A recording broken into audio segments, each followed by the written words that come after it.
Wait. Before anything else, isa munang Happy New Year! Sana ay lahat ng mga travel goals natin ay magkatotoo and makulayan lahat ng mga drawings natin this year. Okay, so New Year, new destination. And last month, nag-post ako, I think sa IG stories ni The Poor Traveler, na we'll be visiting a new destination. And hindi lang basta new, like literal na may new sa pangalan ng country. Tipiters, we're going to New Zealand. And nakuha na namin ang visa namin over a month ago pa. And ngayon, isi-share namin sa inyo step by step yung buong process. And syempre, in true TPT fashion, sisiksikin natin sa tips. Kaya stay lang kayo dyan. This is our New Zealand visa application tutorial.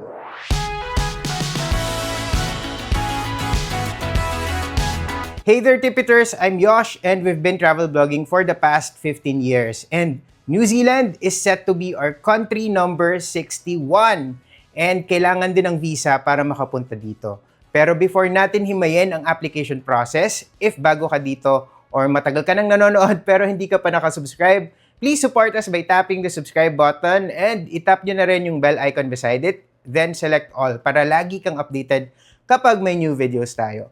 Follow mo na rin kami sa Instagram at The Poor Traveler and itag nyo kami sa stories or DMs ninyo if meron kayong questions or topic suggestions or kung meron lang kayong mga gustong i-share. Masipag kami mag-reply dyan, basta wala kami sa biyahe.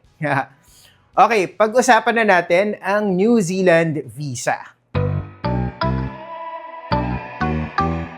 Step 1 is determine the right visa type for you. So, maraming type ng New Zealand visa, depende sa purpose of travel or length of stay.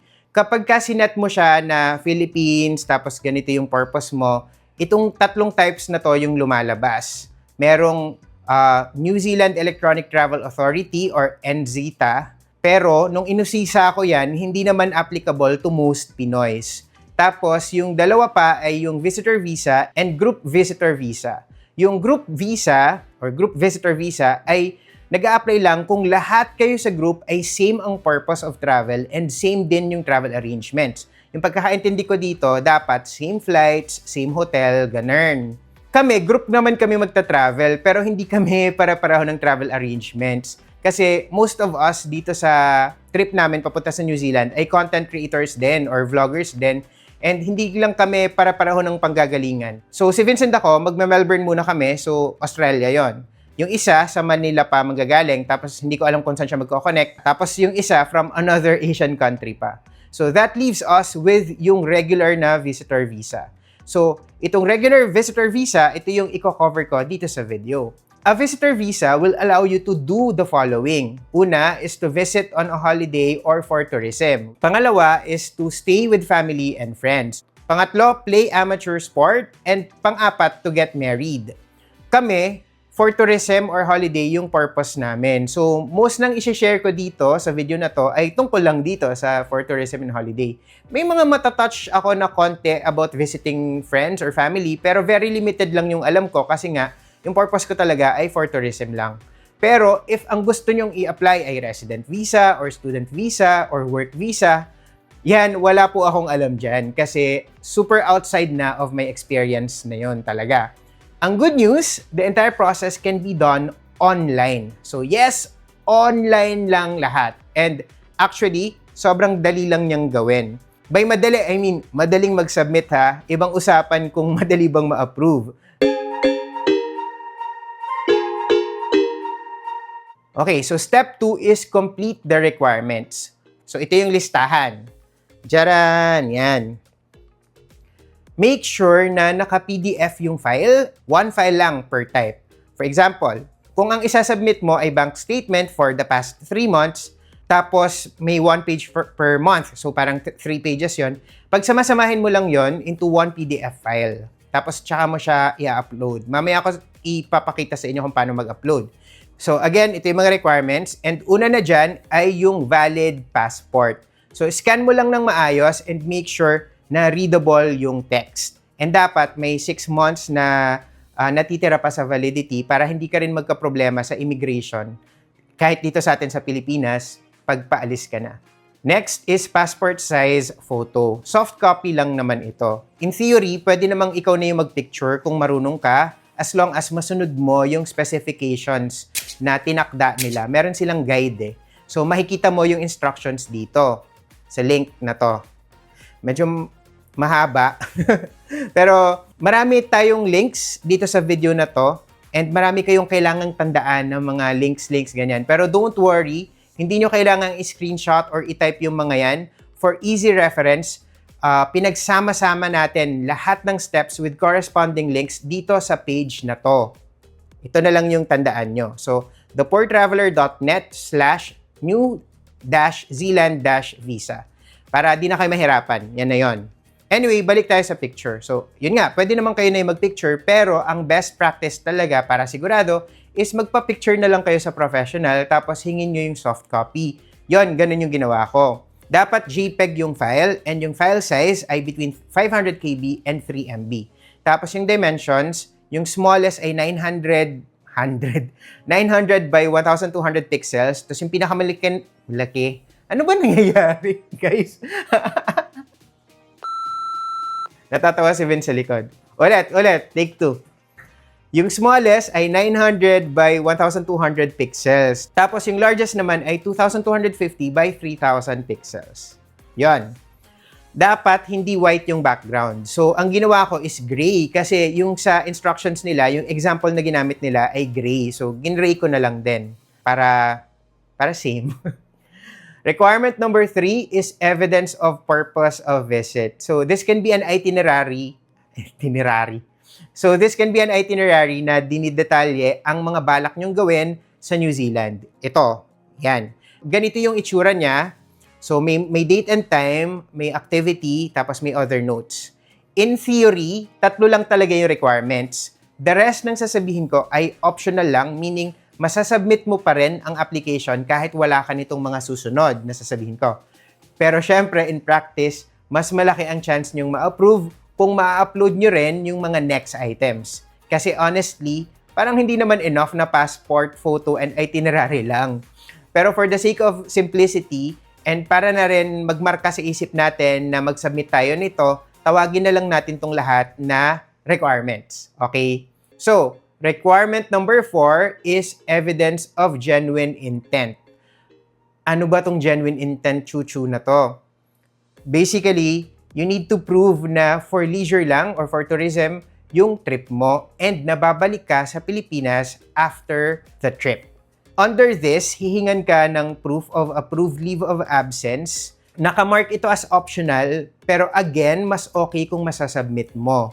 Kami ni Vince, ang ginawa namin dito, pinagsama-sama namin sa isang file lang yung COE or Certificate of Employment and yung approved leave of absence. Para mas may context. Pwede namang nakahiwalay, pero we just thought na it makes much more sense na pagsamahin na lang in one file.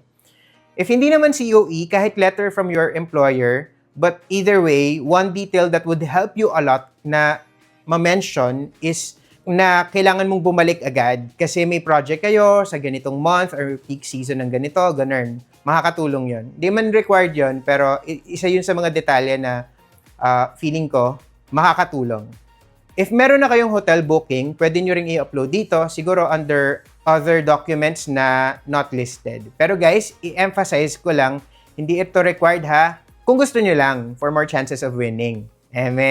But if magbubook kayo nito, make sure na yung free cancellation para in case denied ang beauty natin, madali nyo mare-refund and hindi kayo mapagastos pointlessly. Maraming free cancellation na hotel sa Klook, so hanap-hanap na lang kayo dyan. Ang request ko lang sa inyo is, if gagawin nyo to, if magsasubmit kayo ng hotel booking, please use our promo code ThePoorTravelerCloak kasi it will give you up to 300 pesos na discount and will also get credited for each booking using that code. So, if you find this video helpful, support nyo na sa amin yung paggamit ng code na yan, ThePoorTravelerCloak, or punta kayo sa thepoortraveler.net/300discount to automatically redeem yung mga vouchers na yan. Isa pa is round trip or exit flight booking. Kung nakabook na kayo, kunyari, nag-sale tapos nakabook kayo, edi by all means, submit nyo na yan kasi most likely may value naman yan. Kasi it could show na may bala ka talagang umalis ng New Zealand after nung trip mo. If wala pa naman kayong flights, kahit hindi naman to required, pero kung gusto niyo talaga mag-submit, huwag kayong mag-book na final, yung ticket talaga. Ang isubmit nyo lang is yung flight reservation na tinatawag. Ito rin yung tinatawag nila na dummy booking, but I don't like using this term kasi it's a legit booking naman, cancelable lang talaga siya. You can get it from a travel agency. Kami, we usually get our flight reservations from Gazelle Travel and Tours. Licensed yan and accredited dito sa Pilipinas. Dahil marami nag-ask sa amin kung paano kami kumukuha ng flight reservation, ginawa na lang namin sila ng page na andyan lahat ng information and may Google form din sila na pwede mong i-fill out. Just visit thepoortraveler.net/flight-reservation or i-check nyo yung link sa description. Diba? Sabi sa inyo, madaming links eh. So, kung ayaw nyong tandaan na lahat ng links na yan, punta na nga lang kayo dito. Ito na lang, thepoortraveler.net/new-zealand-visa. So, nandyan lahat ng links na sinasabi ko and yung step-by-step process. Anyway, also, under this section, pwede kang mag-upload ng Australian visa mo, kung meron. Kami ng mga friends ko, meron sa amin na may Australia visa, meron ding wala. Yung mga nag-submit ng Australian visa, ang bilis lang na-approve. Yun yung napansin ko. As in, like meron ako, 2 days lang nag-grant na agad yung NZ visa ko. Yung mga walang Australian visa sa group, inabot ng more than a week. Hindi ko sure if may correlation talaga, pero feeling ko meron. Kasi wala, napansin ko lang siya. Requirement number 5, evidence of funds. Ito na yung bank statement. And pwede mo rin dagdagan ng bank certificate. Ako, I submitted both. Again, optional ito, but best to provide. I submitted 2 bank accounts lang, tapos pinagsama ko na yung statement and certificate for each account sa isang PDF file lang. And then, merong section for other evidence.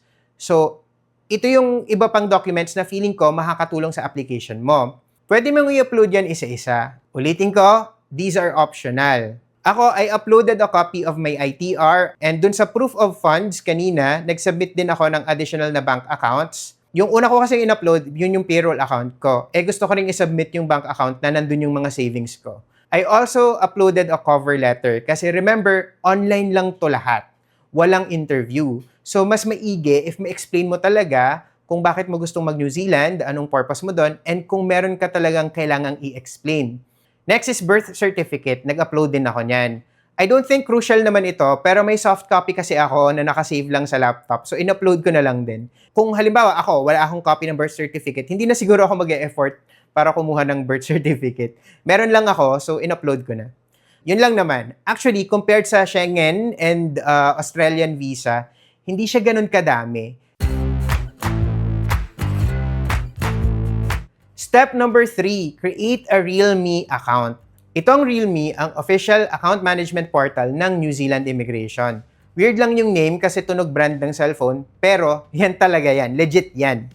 So, kailangan mo mag-register for an account muna dito. And to do that, una, visit the visitor visa page. Ito yan. Yan. Kung itatype nyo to, make sure na isama nyo yung hindi immigration.gov.nz lang. Kasi kung wala yung www, minsan nag-e-error siya.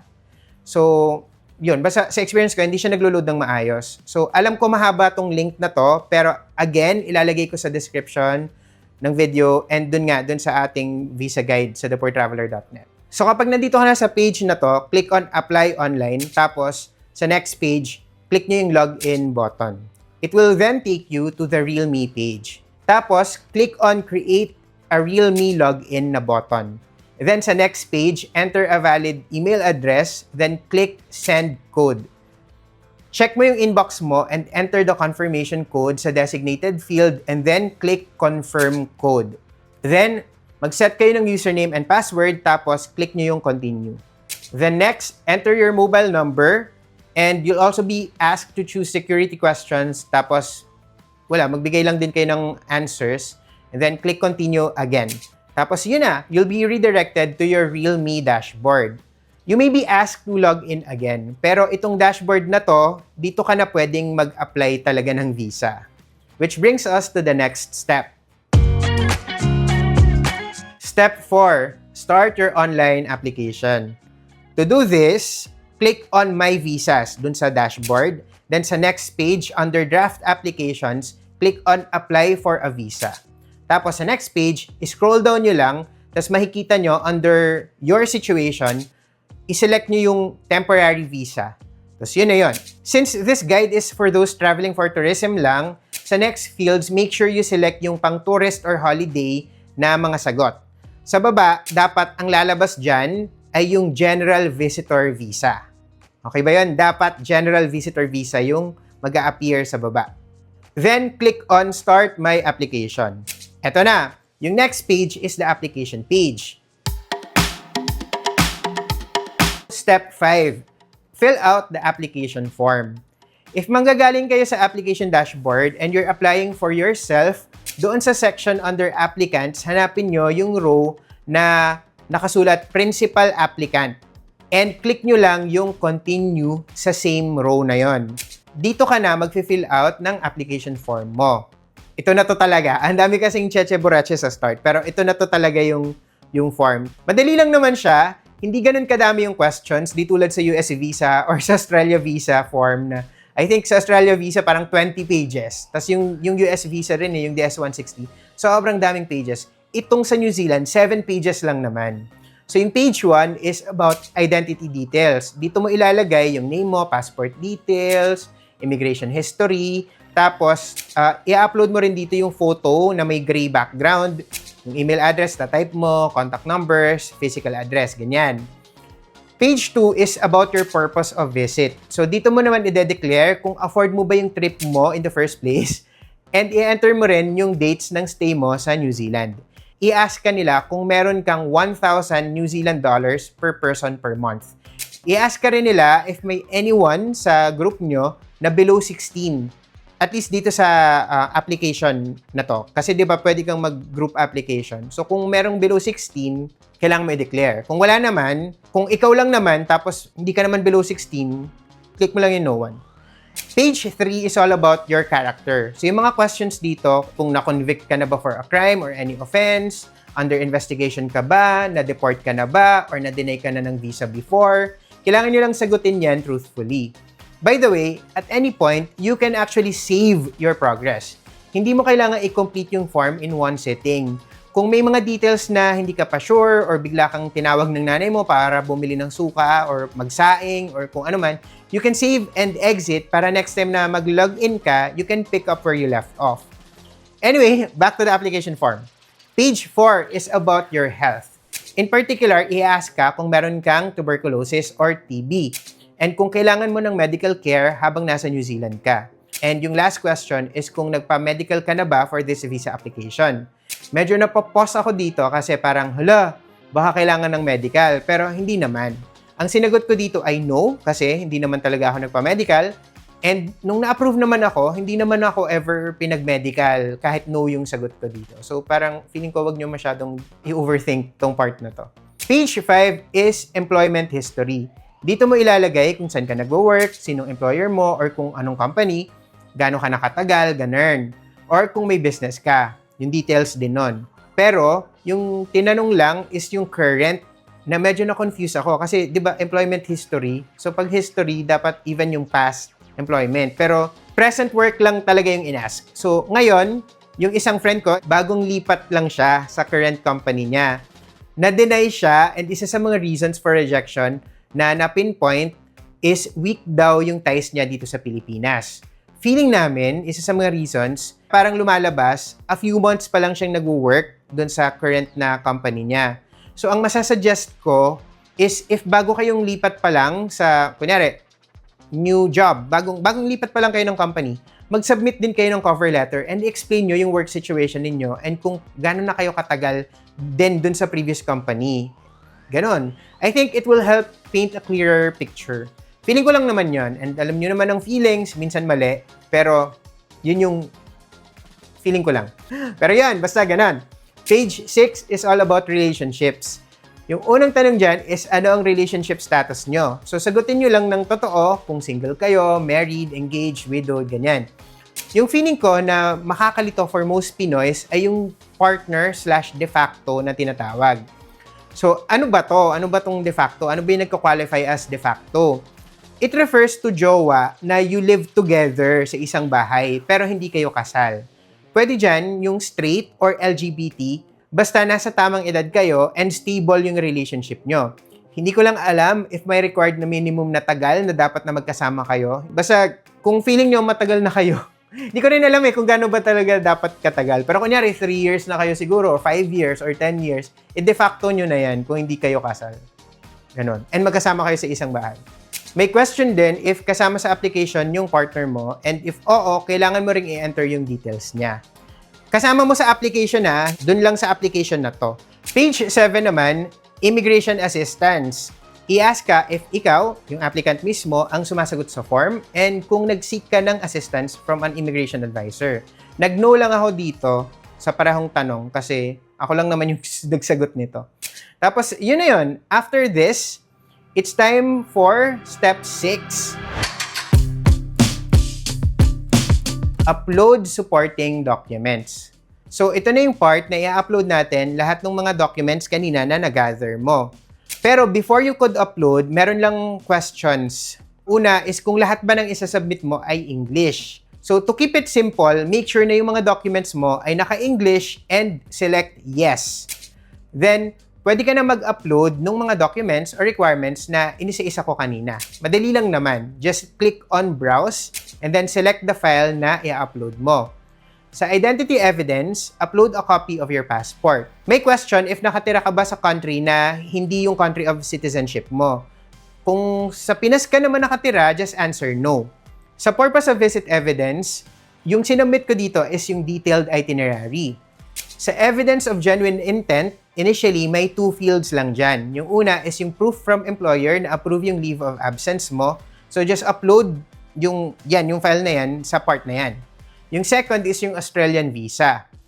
Only kung meron, if applicable lang. You can leave it blank kung wala. Okay lang yon.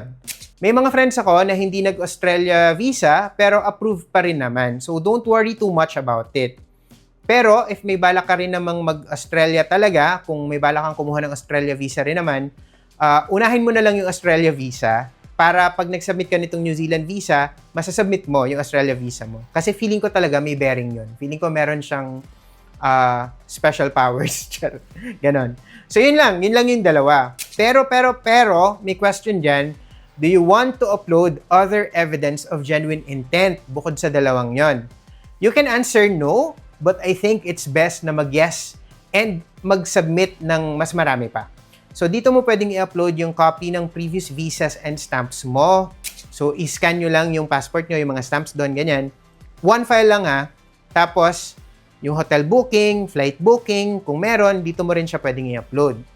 Kung wala, and gusto mong mag-submit, book hotel sa Klook na may free cancellation, tulad ng sabi ko kanina, and sa flights naman, kuha na lang kayo ng flight reservation from a travel agency instead of actual tickets na, para hindi sayang yung pera pag ma-deny.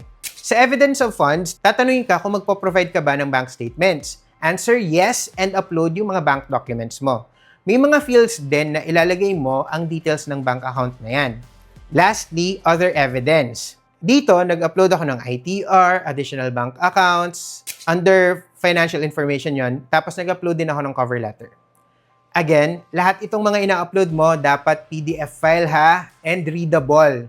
And dapat walang password. Kasi minsan yung mga bank statements, pag dinownload nyo online, by default, may mga password yan. So, make sure na tanggalin nyo muna yung password before i-upload para ma-open o mag-a-access. Kasi walang point yung isasubmit mo, tapos hindi naman yung ma-open, di ba? Kung nagkamali ka ng upload, pwede mong i-delete and palitan. Hindi yan final until i-submit mo na talaga. Pero kung okay na lahat, i-check mo yung tick boxes under declaration and click Save and Continue. So, ito na, after mo mag-upload, ipapa-review sa'yo lahat ng in-enter mo. Tapos, check mo kung tama lahat. And kung oo, click Ready for Submission. Tapos, ito na, Step 7, Submit and pay for your application. You'll be redirected to the application dashboard and may makikita kang button na nasa right side na Pay and Submit Application. Click mo yan, then review yung application costs. Yung total dapat ay 641 NZD, pero yung babayaran mo lang talaga is 100 New Zealand dollars. $100 is... Basta, makikita nyo sa screen ko magkano. Hindi ko alam yung conversion. You can pay via credit card, debit card, or Union Pay. Ako, credit card yung ginamit ko. Once done, you should receive a message na successful yung payment. After this, there's really nothing else that you can do but wait. So yung step 8 natin, wait for the result. According to the New Zealand immigration website, the usual wait time is 4 weeks. 4 weeks o halos isang buwan. But to be honest, I got my visa after 2 days lang. Nag-submit ako ng application ng December 11, Wednesday yon. Tapos I got an email na approved na nung umaga ng December 13, Friday. So 2 days lang siya talaga. Si Vince naman, 6 days yung hinintay niya. December 21 siya nag-submit, tapos nakuha na niya yung visa niya ng December 27. Feeling ko dapat mas mabilis pa yon, kaya lang, December 21 to 27, may mga weekends doon I think, tapos may Christmas. So kaya medyo mas matagal. Pero note na pareho kaming nag-submit ng Australia visa. Yung isa naming kasama na walang Australia visa, he submitted December 20, tapos nakuha niya yung email na approve siya ng January 3. So, saktong 2 weeks yon or 14 days. Pero again, may mga holidays yon. So, feeling ko yung kung normal work week yon, baka mas mabilis sana yung hinintay niya. Feeling ko lang naman. Yun nga. Feelings kasi, di ba? Hindi yun reliable. So, wag niyong panghawakan masyado yung ganon. Hindi porke mabilis lang namin nakuha yung visa namin, ay ganun sa lahat ng applicants and sa lahat ng pagkakataon. Pwede kasing swerte lang or mababa lang ang volume nung time na nag-apply kami. So, best na mas gawing guide nyo yung sinabi ng immigration nila na 4 weeks. So, kunyari, mag-a-apply ka talaga ng March, dapat February or January pa lang, mag-apply ka na. Kasi nga, 4 weeks yung normal na processing. Actually kami, we applied 2 months before yung trip namin to be safe. Yan. So, December kami nag-apply, pero yung trip talaga namin, February pa. Okay, frequently asked questions. What is the validity period of the visa? Yung nag-grant sa akin ay multiple entry. Ganon din yung kay Vince. Tapos, valid for 1 year. December 13 ko na-receive yung visa. Tapos, yung same date na yon, yun yung start na pwede ko na itong gamitin. Tapos, hanggang December 12 yata or 13, ng 2025. How long can I stay in New Zealand? Hindi ko alam if laging ganito, pero sa case ko, 2 months per trip. Since multiple siya, pwede akong magpabalik-balik, pero every time papasok ko ng New Zealand, I can only stay up to 2 months. Dapat bago mag-end yung 2 months, makalabas na ako ng New Zealand. What does a New Zealand visa look like? So, ganito lang yung itsura niya, guys. Sobrang simple lang, PDF file lang siya na may logo, tapos andyan yung details mo and yung visa conditions. Digital copy lang siya, hindi siya dinidikit sa passport. As in, parang normal lang siya na document. How much money should you have to get approved? Hindi ko alam for sure, pero at the very least, you should have 1,000 NZD per month. Kasi yan yung nakasulat dun sa application form. Remember, pinakita ko yan kanina, tinanong ka kung meron kang 1,000 NZD per month per person. So, at the very least yon. Pero syempre, you should have more kasi hindi ka naman mabubuhay doon ng ganon. But it's important to remember na hindi lang funds yung dapat na pagfokusan. Important din yung ties mo dito sa Pilipinas. Dapat strong, dapat maganda yung trabaho mo dito and walang reason para isipin nila na hindi ka na uuwi. What are the requirements if you're visiting family or friends? Hindi ko alam eksakto kasi nga tourism yung in-apply ko. Pero yung visitor visa can be used to visit family or friends. So I think mostly the same yung requirements. Pero what I know is kailangan mo ring i-provide yung names, contact details, addresses, and New Zealand citizenship or visa status ng i-visit mo. Kung sasabihin mo na i-visit ka, kailangan mo sabihin kung sino bibisitahin mo. Kung sponsored ka ng someone sa New Zealand, hindi ko alam kung ano yung mga iba pang documents na pwedeng hingin sa'yo. Nakalimutan ko rin kasi siyang i-check. Kasi usually, kapag ka nagagawa kami ng ganitong video, ng tutorial, kahit na for tourism ina-apply namin, kinukutingting namin yung form. Like, kunyari, anong mangyayari kung piliin ko yung visit? Anong mangyayari sa form? Ano yung requirements na lalabas? Ganon. Sa Australia, nagawa namin yun eh. Na-check namin kung ano yung mga for family, ganyan, chururot. So, ganun kami usually. Pero for some reason, dito sa New Zealand, siguro kasi nagmamadali na rin kami or nawala lang sa isip ko, hindi ko siya nagawa, hindi ko na-check for this application. So, yun, sorry.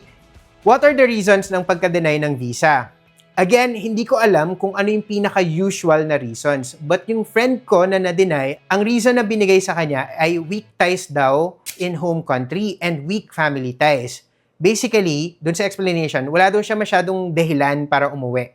So, this is why sinasabi ko kanina to submit as many documents na kaya mong isubmit na magpo-prove ng rootedness mo sa Pilipinas, na maganda yung buhay mo dito, na maganda yung trabaho mo, matagal ka na sa trabaho, ganyan. Isa pang possible reason is kakalipat niya lang din nga kasi sa trabaho, bagong company eh. Remember, dun sa form, you only enter your current employment. Tapos, yung ITR niya from previous company pa. So, hindi siya consistent. Hindi naman siya nagsubmit ng cover letter to explain it. Tapos, instead na COE, ang sinubmit niya is contract. Pro-B pa lang siya kasi nga new pa lang siya sa company. So, technically, contractual pa lang. So, parang hindi permanent yung work niya. So, kapag meron kayong mga ganong situation na medyo confusing or parang feeling nyo mag-raise ng questions, it's best na i-explain nyo na lang ng maayos dun sa cover letter and mag-submit kayo ng maraming supporting docs. Can you appeal after being rejected a visa? Ang alam ko, no if you applied outside New Zealand. And I'm assuming na most ng nanonood ng video na to ay wala sa New Zealand. What you can do is reapply. So, iba yung appeal sa reapply. So, new application to, bagong bayad na naman. Pero, if magre-reapply ka, make sure na meron kayong bagong documents na ipapakita, addressing yung reason kung bakit ka na-reject. Kung wala, wag na kayong mag-reapply kasi sayang lang yung pera. Same documents lang din pala yung papakita nyo. So, another 100 NZ dollars na naman yun. So, dapat meron kayong bago. Kung nasa New Zealand ka naman, yes, you can appeal as long as you make the request within 14 days. Again, tipiters, if gusto nyo ng easier reference, meron tayong written version nitong New Zealand visa application natin, application guide. Mas madaling gawing reference yan kasi pwede nyong i-bookmark and di nyo kailangang i-pause hindi tulad dito sa video. So just visit theporttraveler.net/new-zealand-visa or check out the link in the description. Ayun, ang haba na ng video. Basta, if meron pa kayong questions, i-comment nyo lang below or pwede nyo rin kaming i-follow and i-message or i-tag sa Instagram, X, formerly Twitter, or TikTok. Sa next episode natin, Australia visa tutorial naman tayo. If pa-Oz ka rin, subscribe na to this channel by clicking the subscribe button and hitting the bell icon next to it, then select all para lagi kang updated kapag may new videos tayo. That's all for now. Remember, plan smart, travel safe, and make every trip worth it. Bye!